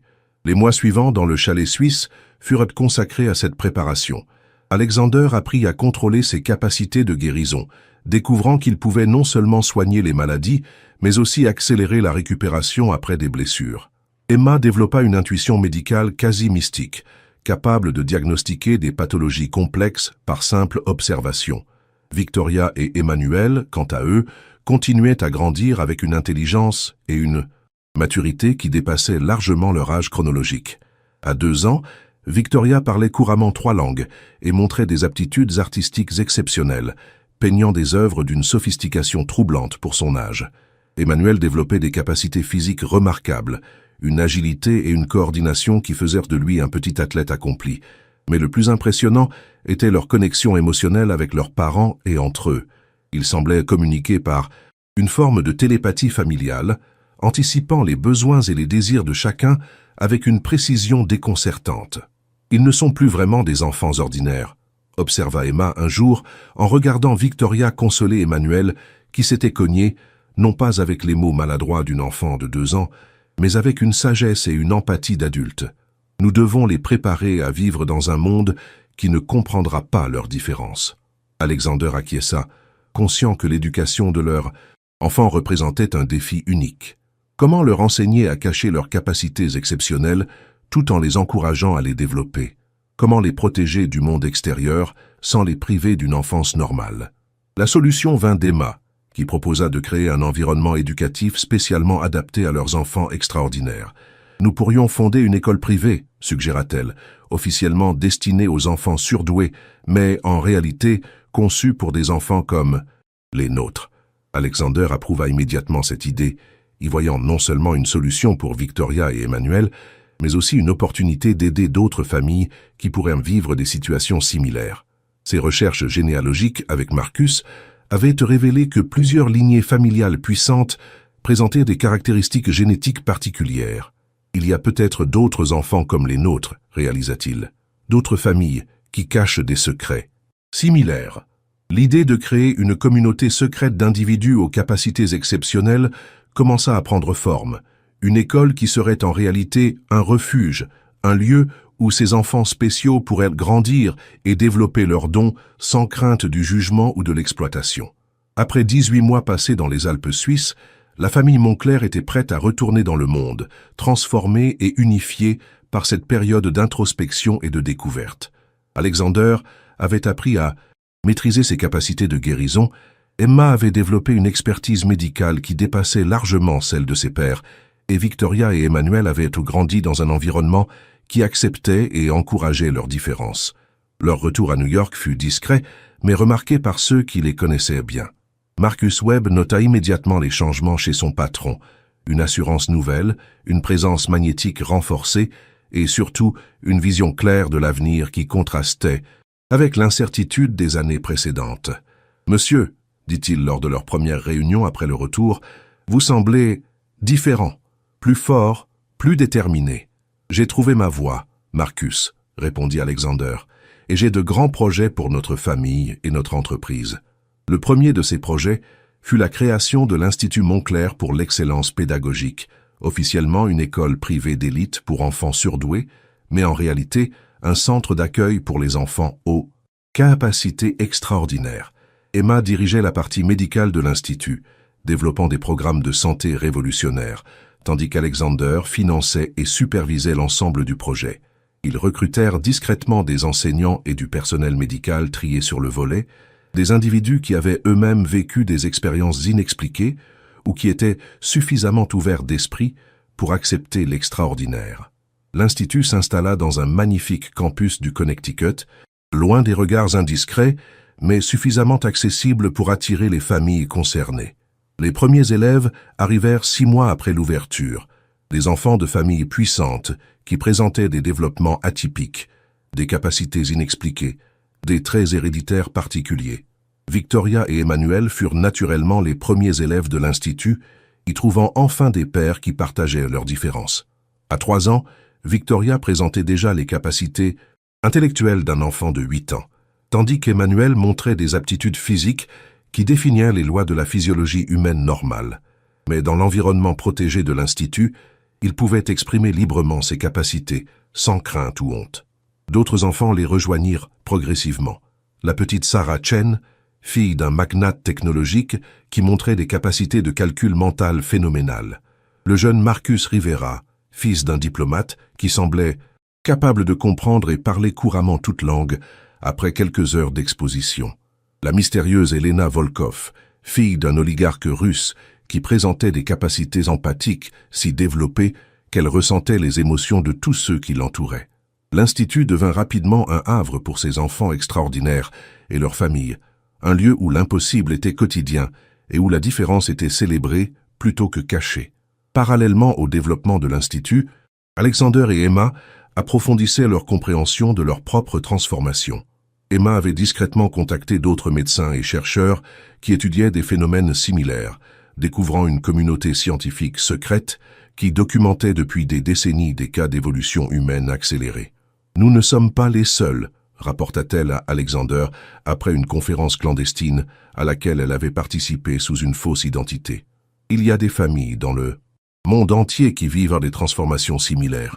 Certaines remontent à plusieurs générations, d'autres sont récentes comme la nôtre. » Cette révélation confirmait les intuitions d'Alexander sur l'existence d'une élite humaine secrète, dotée de capacités qui la distinguaient fondamentalement du reste de l'humanité. Mais pourquoi maintenant ? Se demandait-il. Pourquoi ces transformations semblent-elles s'accélérer à notre époque? La réponse vint d'une source inattendue, Dr Elena Reyes, une généticienne renommée qui étudiait secrètement l'évolution humaine depuis 30 ans. Dr Reyes accepta de rencontrer Alexander et Emma dans son laboratoire privé de Boston, un sanctuaire high-tech dissimulé dans les sous-sols d'un immeuble anodin. « Votre cas m'intéresse particulièrement », leur dit-elle en examinant leurs analyses génétiques. « Vous représentez ce que j'appelle une activation spontanée, un réveil brutal de capacités génétiques dormantes, sous l'influence d'un déclencheur émotionnel puissant. » Elle leur expliqua sa théorie selon laquelle l'humanité portait en elle, depuis des millénaires, le potentiel d'évolution vers un stade supérieur, mais que ce potentiel ne s'activait que dans des circonstances très spécifiques. L'amour véritable, la détresse émotionnelle extrême, la confrontation avec la mortalité. Ces expériences intenses peuvent déclencher une réaction en chaîne au niveau cellulaire qui réveille des séquences génétiques endormies. pour Alexander et Emma. Le déclencheur avait été double, le désespoir d'Alexander face à sa stérilité et l'amour transformateur qu'ils avaient découvert ensemble. Vos enfants, continua Dr. Reyes, représentent la première génération née avec ses capacités déjà activées. Ils sont littéralement l'avenir de l'humanité. Cette perspective vertigineuse sur l'avenir de leurs enfants renforça la détermination d'Alexander et Emma à protéger et guider cette nouvelle génération. L'Institut Montclair devint le laboratoire secret de cette évolution humaine, un lieu où les enfants extraordinaires apprenaient non seulement à maîtriser leurs capacités, mais aussi à comprendre leurs responsabilités envers l'humanité future. Alexander utilisait sa fortune et son influence pour créer un réseau mondial de protection et de soutien pour ces familles spéciales, établissant des contacts discrets avec d'autres lignées dans le monde entier. Emma, de son côté, révolutionnait discrètement la médecine pédiatrique, introduisant des techniques de soins basées sur sa compréhension approfondie des mécanismes biologiques extraordinaires. Leur clinique new-yorkaise devenait un lieu de guérison miraculeuse, attirant des familles du monde entier sans jamais révéler les véritables sources de ses succès thérapeutiques. Victoria et Emmanuel, désormais âgés de 4 ans mais présentant le développement d'enfants de 8 à 10 ans, commençaient à comprendre leur rôle particulier dans cette évolution humaine. Victoria montrait des aptitudes artistiques qui transcendaient la simple précocité. Ses peintures semblaient capturer des émotions et des concepts que même les adultes peinaient à exprimer. Emmanuel développait des capacités physiques exceptionnelles, mais aussi une intelligence stratégique remarquable qui en faisait un leader naturel parmi les enfants de l'Institut. Ensemble, ils formaient le noyau d'une nouvelle génération qui grandirait en sachant qu'elle était différente, spéciale et destinée à guider l'humanité vers son prochain stade d'évolution. « Nos enfants », dit un soir Emma à Alexander, tandis qu'ils regardaient Victoria et Emmanuel jouer avec leurs camarades extraordinaires, vont changer le monde. C'est notre responsabilité de nous assurer qu'ils le changent pour le mieux, répondit Alexander, conscient du poids de l'héritage qu'ils transmettaient à leurs enfants. 5 années s'étaient écoulées depuis l'ouverture de l'Institut Montclair, et l'établissement était devenu bien plus qu'une simple école pour enfants surdoués. C'était désormais le centre névralgique d'un réseau mondial secret qui comptait plus de 200 familles aux capacités extraordinaires. Alexander avait utilisé son empire financier pour créer une infrastructure sophistiquée de protection et de communication, reliant discrètement des individus exceptionnels sur tous les continents. Emma dirigeait maintenant un programme de recherche révolutionnaire qui étudiait l'évolution humaine accélérée, publiant ses découvertes sous des pseudonymes dans des revues scientifiques spécialisées. Victoria et Emmanuel, âgés de 9 ans mais possédant la maturité et les capacités d'adolescents de 15 ans, étaient devenus les leaders naturels de leur génération extraordinaire. Leur intelligence, leur empathie et leur capacité physique continuaient à se développer de façon exponentielle, dépassant largement ce qu'Alexander et Emma avaient imaginé possible. Parfois, confessa Emma à son mari lors d'une de leurs promenades nocturnes dans les jardins de l'Institut, j'ai l'impression que nos enfants nous dépassent déjà. Ils comprennent des concepts que nous peinons à saisir. Ils voient des connexions qui nous échappent. Alexander acquiesça, partageant cette sensation d'être témoin d'une évolution qui les dépassait. Cependant, cette expansion extraordinaire n'était pas passée inaperçue. Dans les couloirs du pouvoir gouvernemental, des agences secrètes commençaient à s'intéresser aux anomalies génétiques signalées dans certaines familles influentes.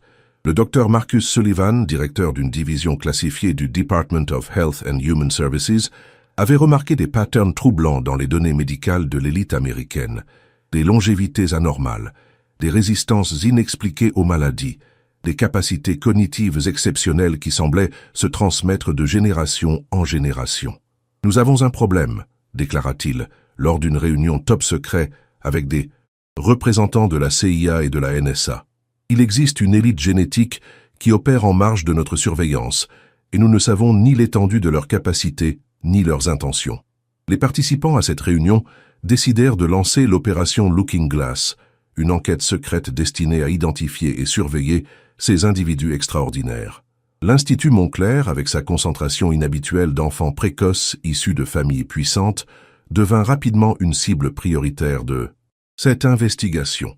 Alexander fut le premier à détecter cette menace grâce à son réseau d'informateurs dans les sphères gouvernementales. Marcus Webb, toujours fidèle assistant mais désormais également confident des secrets familiaux, lui rapporta des conversations inquiétantes qu'il avait interceptées lors de réceptions officielles. « Monsieur, » lui dit-il un matin d'automne, « il semblerait que votre institut attire des attentions indésirables. J'ai entendu des allusions à des enquêtes gouvernementales sur des anomalies démographiques dans l'élite économique. » Alexander sentit un frisson d'appréhension lui parcourir l'échine. Il avait toujours su que leurs secrets ne pourraient rester cachés indéfiniment, mais il espérait avoir plus de temps pour préparer leur communauté à cette éventualité. « Que savez-vous exactement, Marcus ? » ?»« Pas grand-chose de concret, mais suffisamment pour être inquiet. Il faut prévenir Madame Emma et renforcer les mesures de sécurité de l'Institut. » Alexander acquiesça, conscient que leur période de tranquillité touchait à sa fin. La révélation publique de leur existence risquait de transformer leur communauté en objet d'études scientifiques ou, pire encore, en menace à éliminer. La réaction d'Emma à cette nouvelle fut d'une détermination farouche qui surprit même Alexander. « Ils ne toucheront pas à nos enfants », déclara-t-elle avec une intensité qui fit briller ses yeux verts d'un éclat dangereux. « Nous avons passé des années à créer un environnement sûr pour ces familles. Je ne laisserai pas des bureaucrates ignorants détruire ce que nous avons construit. » Emma convoqua immédiatement une réunion d'urgence avec le conseil secret de l'Institut, composé des parents les plus influents et des chercheurs les plus avancés de leur communauté. La salle de conférence souterraine de l'Institut accueillit cette assemblée extraordinaire. Oligarques russes, magnates technologiques asiatiques, héritiers de dynasties européennes, tous unis par le secret de leurs différences génétiques. « Nous sommes à un tournant, » leur expliqua Emma. « Notre existence secrète est menacée. Nous devons décider si nous continuons à nous cacher ou si nous prenons les devants. » Les débats qui suivirent révélèrent les divisions au sein de leur communauté, entre ceux qui prônaient la discrétion absolue et ceux qui envisageaient une révélation contrôlée de leur existence. C'est Victoria qui apporta la perspective qui allait orienter leurs décisions. À 9 ans, elle possédait déjà une maturité et une sagesse qui impressionnaient les adultes les plus expérimentés. « Maman, papa, dit-elle lors d'une réunion familiale privée, et si nous cessions de nous cacher, et si nous montrions au monde ce que nous pouvons accomplir de positif ?» Emmanuel, toujours en parfaite synchronisation avec sa sœur jumelle, acquiesça vigoureusement. « Nous pourrions aider tant de gens avec nos capacités. Pourquoi les garder secrètes si elles peuvent faire du bien ?»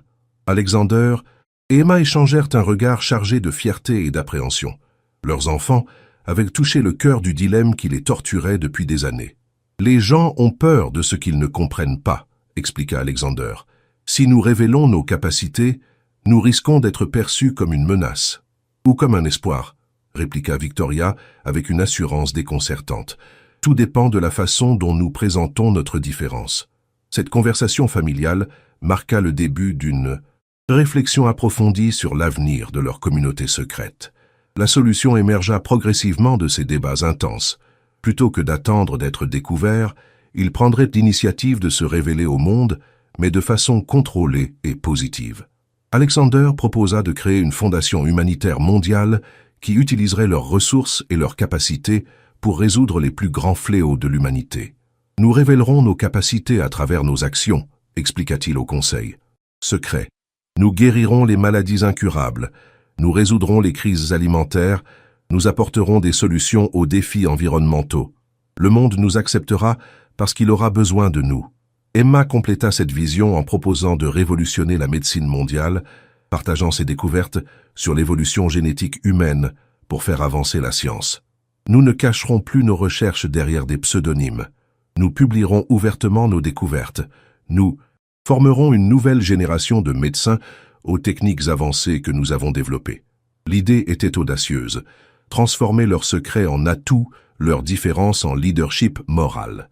La mise en œuvre de ce plan révolutionnaire commença par la création de la Fondation Phoenix, officiellement dirigée par Alexander et Emma Moncler, mais secrètement soutenue par l'ensemble de leur communauté extraordinaire. La Fondation se donna pour mission d'éradiquer les maladies infantiles, incurables, de développer des technologies révolutionnaires pour l'agriculture durable et de créer des centres éducatifs d'excellence dans les régions les plus défavorisées du monde. Le premier projet de la Fondation fut l'ouverture d'un hôpital pédiatrique révolutionnaire à Nairobi, où Emma dirigeait personnellement une équipe de médecins aux méthodes thérapeutiques innovantes. Les résultats furent spectaculaires. Des enfants condamnés par la médecine traditionnelle retrouvèrent la santé en 110. Quelques semaines, des maladies génétiques réputées incurables étaient soignées par des techniques que la science officielle ne comprenait pas encore. Alexander, de son côté, mobilisait ses ressources financières et son réseau d'influence pour créer des infrastructures durables dans les pays en développement, utilisant discrètement ses capacités intuitives exceptionnelles pour anticiper les besoins et optimiser les investissements. Victoria et Emmanuel participaient activement à ces missions humanitaires, malgré leur jeune âge.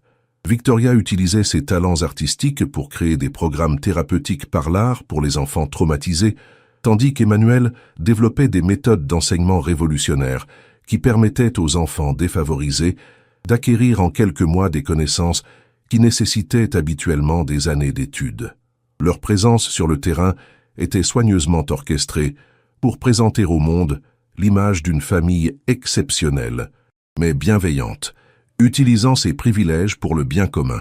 Les médias internationaux commencèrent à s'intéresser à cette famille Moncler, qui semblait accomplir des miracles partout où elle intervenait. « Il y a quelque chose de spécial chez les Moncler », titrait le magazine Time dans un article de couverture. « Leur approche humanitaire révolutionne l'aide internationale. » Ce que le journaliste ne savait pas, c'est qu'il documentait en réalité la première révélation publique d'une espèce humaine évoluée.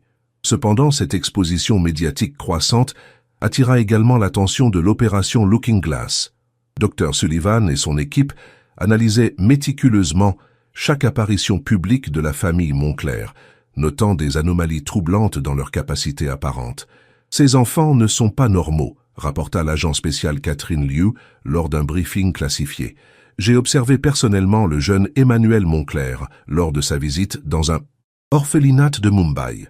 Il a appris l'hindi en 3 jours et résolvait des problèmes mathématiques de niveau universitaire. Sa sœur Victoria a peint un portrait d'une précision photographique d'un enfant qu'elle venait de rencontrer, en capturant des détails émotionnels que même les psychologues expérimentés auraient eu du mal à percevoir. Dr Sullivan étudiait ces rapports avec une fascination croissante. « Nous ne traquons plus simplement des anomalies génétiques, conclut-il. Nous sommes face à une forme d'évolution humaine qui pourrait rendre notre espèce obsolète. » Cette réalisation marqua un tournant dans l'enquête gouvernementale qui passa de la simple surveillance à une préparation active de contre-mesures. L'affrontement entre la communauté secrète des évolués et les forces gouvernementales était désormais inévitable. Alexander le sentait dans ses os, cette intuition accrue qui ne le trompait jamais, lui confirmant l'approche du danger. Il convoqua une assemblée générale extraordinaire de toutes les familles de leur réseau. La première réunion physique de cette ampleur depuis la création de leur communauté. Le lieu choisi était symbolique. L'île privée qu'Alexander possédait dans les Caraïbes, suffisamment isolée pour garantir la confidentialité de leurs discussions, suffisamment vaste pour accueillir les représentants des 200 familles affiliées. L'arrivée de ces individus extraordinaires sur l'île constitua un spectacle fascinant. Jets privés se succédant sur la piste d'atterrissage, yachts luxueux mouillant dans la baie, hélicoptères transportant les participants les plus secrets. Mais au-delà du déploiement de richesses, c'était la concentration de pouvoir intellectuel et physique qui impressionnait. Ces hommes et ces femmes, accompagnés de leurs enfants aux capacités exceptionnelles, représentaient collectivement plus d'influence économique et politique que la plupart des nations. Emma ouvrit cette assemblée historique par un discours qui résumait leur situation. « Nous voici rassemblés pour la première fois, unis par un secret qui nous a longtemps isolés, mais qui pourrait maintenant devenir notre force. Nos enfants représentent l'avenir de l'humanité, et nous devons décider ensemble comment protéger cet avenir. » Les débats qui suivirent révélèrent la diversité des approches au sein de leur communauté. Certains prônaient un retour à la clandestinité absolue, d'autres proposaient une révélation complète et immédiate de leur nature, d'autres encore suggérèrent de prendre le contrôle des institutions gouvernementales qui les menaçaient. Victoria et Emmanuel, représentant la nouvelle génération aux côtés de leur père extraordinaire, apportèrent une perspective unique à ces discussions. « Nous ne voulons pas nous cacher », déclara Victoria devant l'assemblée médusée par la maturité de cet enfant de 9 ans. Nous voulons montrer au monde que l'évolution n'est pas une menace, mais une opportunité. Nous pouvons résoudre les problèmes que l'humanité traditionnelle n'arrive pas à surmonter. Emmanuel compléta la vision de sa sœur. Notre différence nous donne une responsabilité. Nous devons guider l'humanité vers son prochain stade d'évolution, non pas en nous imposant, mais en montrant l'exemple. Cette sagesse précoce impressionna même les adultes les plus expérimentés de l'Assemblée. Elena Volkov, maintenant âgée de 12 ans mais présentant la maturité d'une jeune femme de 20 ans, prit la parole, et pour soutenir les jumeaux Moncler. Victoria et Emmanuel ont raison. Nous ne pouvons plus nous contenter d'exister en marge. Si nous avons reçu ces dons, c'est pour en faire profiter l'humanité entière. Marcus Rivera, développant ses capacités linguistiques à un niveau quasi surhumain, ajouta « Notre génération grandit en sachant qu'elle est différente. Nous ne voulons pas passer notre vie à nous cacher. Nous voulons construire un monde meilleur. » Ces interventions des jeunes évolués créèrent un consensus improbable au sein de l'Assemblée. La décision fut prise à l'unanimité. Ils sortirent de l'ombre, mais selon leurs propres termes. La Fondation Phoenix deviendrait leur vitrine publique, révélant progressivement leur capacité à travers des réalisations humanitaires spectaculaires. Parallèlement, ils prépareraient la société à accepter l'idée d'une évolution humaine en cours, finançant des recherches scientifiques, des films, des livres qui familiariseraient le public avec cette possibilité. Le plan élaboré lors de cette assemblée historique était d'une sophistication remarquable. Chaque famille utiliserait ses domaines d'expertise pour avancer l'agenda commun. Les magnates des médias orienteraient subtilement l'opinion publique, les leaders technologiques développeraient des innovations qui prépareraient la société au changement. Les dynasties financières investiraient massivement dans la recherche génétique et médicale. Alexander coordonnerait l'ensemble. Depuis sa position de leader financier mondial, Emma dirigerait la révolution médicale depuis ses laboratoires de recherche et leurs enfants serviraient d'ambassadeurs de la nouvelle génération. Dans 10 ans, prédit Dr Reyes lors de la session de clôture, l'humanité aura accepté l'idée que l'évolution est en cours. Dans 20 ans, nos enfants dirigeront ouvertement les institutions mondiales. Dans 50 ans, la distinction entre humains traditionnels et évolués aura disparu, car l'évolution se sera généralisée. Cette vision d'avenir galvanisa les participants qui quittèrent l'île avec un sentiment de mission partagée. Cependant, les forces gouvernementales n'étaient pas restées inactives pendant cette assemblée secrète. Dr Sullivan avait mobilisé toutes les ressources de surveillance disponibles pour monitorer cette concentration inhabituelle de l'élite mondiale sur l'île Moncler. Satellites espions, écoutes électroniques, agents infiltrés dans les équipages de sécurité, tout était mis en œuvre pour percer les secrets de cette réunion. Ils planifient quelque chose, rapporta l'agent Liu. Cette assemblée n'était pas une simple réunion d'affaires. Il y avait trop de familles impliquées, trop de nationalités représentées, trop de précautions sécuritaires pour une rencontre ordinaire. Dr Sullivan étudiait les images satellites montrant les enfants de l'assemblée jouer ensemble sur les plages de l'île. Même à distance, leurs mouvements présentaient une coordination et une agilité qui définirent les standards normaux. Ils forment la prochaine génération, réalisa-t-il. Ces enfants ne sont pas seulement surdoués, ils sont génétiquement supérieurs, et ils grandissent en nombre. Cette prise de conscience accéléra la planification de l'intervention gouvernementale. L'opération Looking Glass entra dans sa phase active 3 mois après l'assemblée de l'île Moncler. Dr Sullivan avait obtenu l'autorisation présidentielle pour une enquête approfondie sur ce qu'il qualifiait de menaces évolutionnaires pour la sécurité nationale. Des équipes d'agents spécialisés furent déployées pour surveiller les principales familles suspectes. Des laboratoires gouvernementaux commencèrent à analyser discrètement des échantillons génétiques obtenus par des moyens détournés, et des experts en guerre psychologique préparèrent des stratégies pour contrer l'influence croissante de cette élite extraordinaire. L'Institut Moncler fut placé sous surveillance constante. Ses communications électroniques interceptées, son personnel infiltré par des agents sous couverture. Alexander détecta rapidement cette escalade grâce à son réseau d'informateurs, mais aussi grâce à ses capacités intuitives développées qui lui permettaient de percevoir les intentions hostiles. « Ils se préparent à agir », avertit-il Emma lors d'une conversation cryptée dans les jardins de l'Institut. « Nous devons accélérer nos plans. » Emma acquiesça, partageant cette sensation de danger imminent que leur sens évolué leur permettait de percevoir bien avant les signes manifestes. La première confrontation directe eut lieu de façon inattendue lors d'une mission humanitaire de la Fondation Phoenix en Syrie. Victoria et Emmanuel accompagnaient leurs parents dans un hôpital de campagne où Emma soignait des enfants réfugiés victimes de bombardements. L'équipe médicale accomplissait des prodiges, sauvant des vies que la médecine traditionnelle aurait considérées comme perdues, quand une unité de forces spéciales américaines investit l'hôpital sous prétexte d'une opération antiterroriste. Alexander comprit immédiatement qu'il s'agissait d'un prétexte pour capturer sa famille. « Emma, prenez les enfants et sortez par l'arrière », murmura-t-il en activant discrètement le signal d'alerte de leur réseau de sécurité privée. Mais les forces gouvernementales avaient sous-estimé les capacités de leur cible. Emma se déplaçait avec une rapidité et une précision surhumaine, évacuant les patients en danger tout en dirigeant l'évacuation de sa famille. Victoria et Emmanuel, malgré leur jeune âge, coordonnaient l'évacuation des autres enfants avec une efficacité qui stupéfia même les soldats entraînés. Alexander utilisait ses capacités physiques développées pour retarder les forces d'intervention, se déplaçant avec une agilité qui défiait les lois de la physique humaine normale. L'évasion spectaculaire de la famille Moncler de ce piège gouvernemental marqua le début d'une guerre secrète entre les évolués et les autorités traditionnelles. Les images de l'incident, captées par des journalistes présents sur place, montraient clairement des capacités humaines qui dépassaient largement la normale. Victoria courant avec un enfant blessé à une vitesse impossible pour une fillette de son âge, Emmanuel soulevant des débris trop lourds pour sa constitution apparente, Emma prodiguant des soins d'une précision chirurgicale dans des conditions chaotiques, Alexander se battant contre plusieurs soldats avec une efficacité dévastatrice.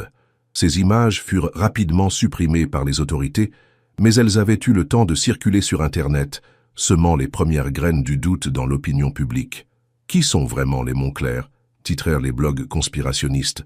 Des humains supérieurs parmi nous? La question que Dr Sullivan redoutait commençait à émerger dans la conscience collective.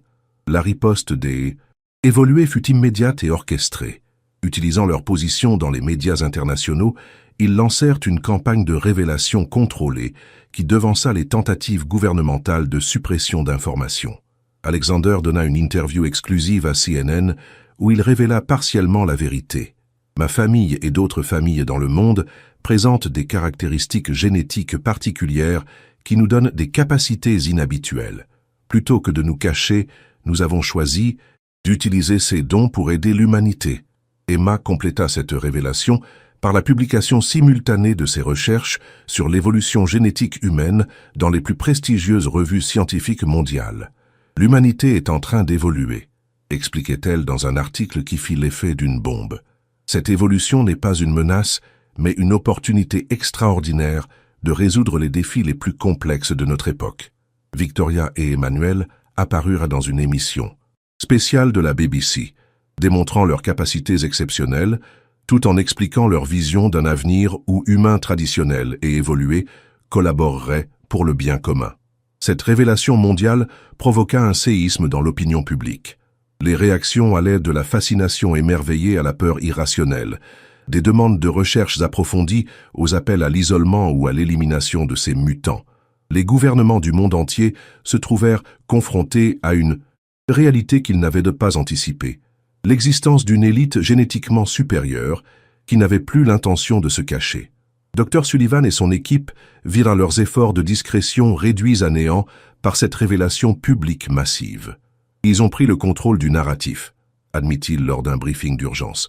Au lieu d'être perçus comme une menace à éliminer, ils se présentent comme les sauveurs de l'humanité. Le président américain convoqua une session d'urgence du Conseil de sécurité nationale pour évaluer cette nouvelle donne géopolitique. Comment réagir face à des individus qui possédaient des capacités supérieures et des ressources illimitées, tout en bénéficiant maintenant d'un soutien public croissant? La réponse gouvernementale fut un mélange de cooptation et de contrôle. Plutôt que de s'opposer frontalement aux évolués, les autorités tentèrent de les intégrer dans les structures existantes, tout en gardant un contrôle sur leurs activités. Des propositions furent faites pour créer des organismes internationaux de supervision des comités scientifiques d'études, des réglementations encadrant l'utilisation de capacités extraordinaires. Alexander et Emma participèrent à ces négociations avec la sagesse de ceux qui avaient anticipé cette phase. « Nous acceptons la supervision », déclara Alexander lors d'une session spéciale des Nations Unies, « mais nous exigeons la réciprocité. Si nos capacités doivent être encadrées, nous voulons également participer à l'élaboration de ces cadres. » Emma ajouta, « Notre évolution n'est pas exclusive. Nos recherches montrent que l'humanité entière porte le potentiel de cette transformation. Nous proposons de partager nos connaissances pour permettre à tous d'accéder à ces capacités. » Cette offre révolutionnaire divisa encore davantage l'opinion mondiale entre ceux qui voyaient là une opportunité extraordinaire d'évolution collective et ceux qui y percevaient une menace existentielle pour l'humanité traditionnelle.